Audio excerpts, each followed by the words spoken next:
تم اختياره على ضوء الفصل 28. الخبراء الدوليين مع الارتقاء سوف أكملها بالكلمة باللغة الفرنسية. C'est une complémentarité avec un sujet aussi important, un sujet d'actualité, comme vous le savez, d'actualité mondiale, mais d'actualité également nationale, dans la mesure où l'information aujourd'hui devient un thème qui est traité de manière institutionnelle et auquel toutes les parties prenantes y participent.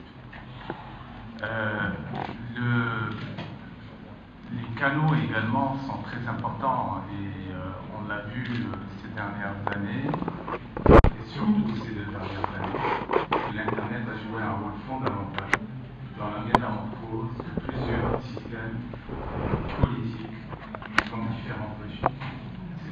C'est dire l'importance de la thématique que l'on traite aujourd'hui. Je voudrais également souhaiter la bienvenue à tous les experts nationaux, internationaux qui s'intéressent avec nous aujourd'hui à ce thème aussi important. Alors, pourquoi cette thématique est aussi importante pour le Maroc? Elle est importante parce que le Maroc passe aujourd'hui par une phase qui est historique. Historique sur tous les plans, institutionnel, politique, social. Et cette phase est consacrée par la nouvelle constitution du 1er juillet 2011.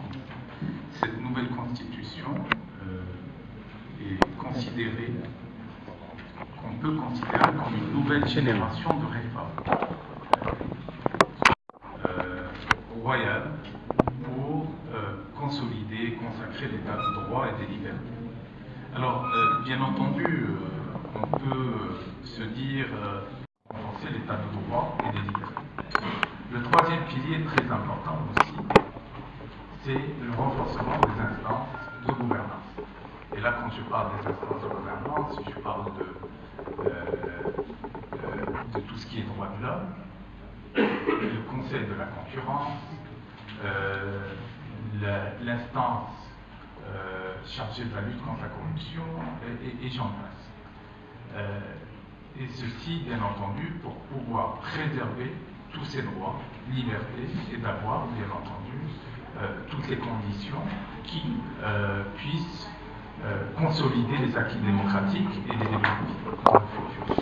Alors, c'est pourquoi j'en parle, en fait. J'en parle parce que ce modèle marocain s'appuyant sur ses fondements, des fondements importants, ne peuvent fonctionner normalement que si l'information est disponible au niveau de toutes les parties prenantes. Pour que chaque acteur de la société, qu'il soit politique, social, économique, puisse jouer son rôle à la fois au niveau de l'élaboration des politiques publiques, son rôle au niveau de la mise en œuvre des politiques publiques, son rôle également au niveau de l'évaluation des politiques publiques. Et justement, la nouvelle constitution qui parle de l'élaboration d'une loi relative à l'accès à l'information. Alors, cette loi, disons, cette information que je qualifie d'oxygène, en fait, quelque part, qui oxygène un peu précise que l'une des conditions de citoyenneté, c'est de disposer de l'information.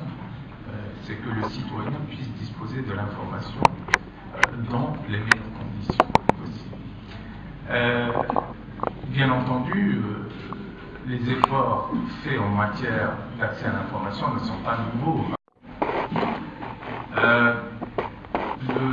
Je voulais dire un mot sur le projet de loi, essentiellement pour dire qu'il sera, il est quasiment prêt, et il sera soumis au débat public bientôt, dans les prochaines semaines, à très court terme.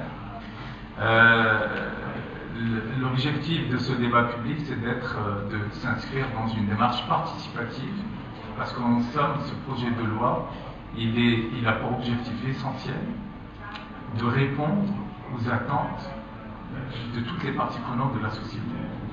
C'est ça son objectif. Donc, par conséquent, la démarche participative est une démarche tout à fait normale.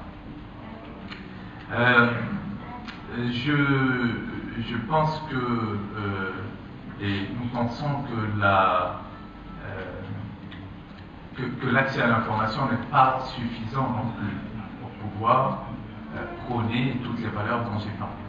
C'est important aussi d'avoir une administration moderne, une administration qui puisse être ouverte, et ceci aujourd'hui est pensé à travers toute la politique de modernisation de l'administration, à travers différents programmes, le e-gouvernement, le gouvernement électronique en État.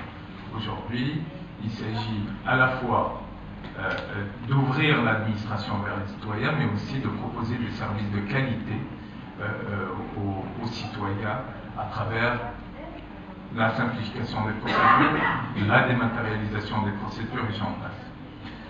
Cette politique d'ouverture également est inscrite au niveau du gouvernement de manière institutionnalisée, dans la mesure où nous nous inscrivons pleinement dans le processus de l'initiative OGP, Open Government Partnership, le partenariat pour un gouvernement ouvert, et qui vise essentiellement à prôner une démocratie participative, la transparence budgétaire, l'accès à l'information. Donc en fait, ce sont des objectifs qui se rejoignent, qui convergent. Et le Maroc, aujourd'hui, 57 pays font partie de cette initiative et le Maroc ambitionne d'en faire partie, de faire partie de ce club qui prône les valeurs d'un gouvernement ouvert. Je ne vais pas, bien entendu, finir mon intervention sans parler des nouvelles technologies qui sont très importantes et qui constituent à une plus grande citoyenneté. La généralisation des technologies de l'information et de la communication, la dématérialisation conséquente des prestations et services, et démarches aussi via l'Internet, le mobile, bornes interactives sont stratégiques dans la mutation de cette relation, très important et à laquelle nous accordons un intérêt particulier dans notre programme du gouvernement. Je voudrais finir en disant que l'Internet, comme en fait j'ai démarré mon intervention en disant que l'Internet a métamorphosé le monde, je pense qu'il l'a fait car il a une vertu qui consiste à mettre de la rapidité dans ce qui est long. Ça c'est très important. Et il est important parce qu'il a eu cette vertu parce qu'il permet aussi de mettre de la fluidité dans ce qui est court.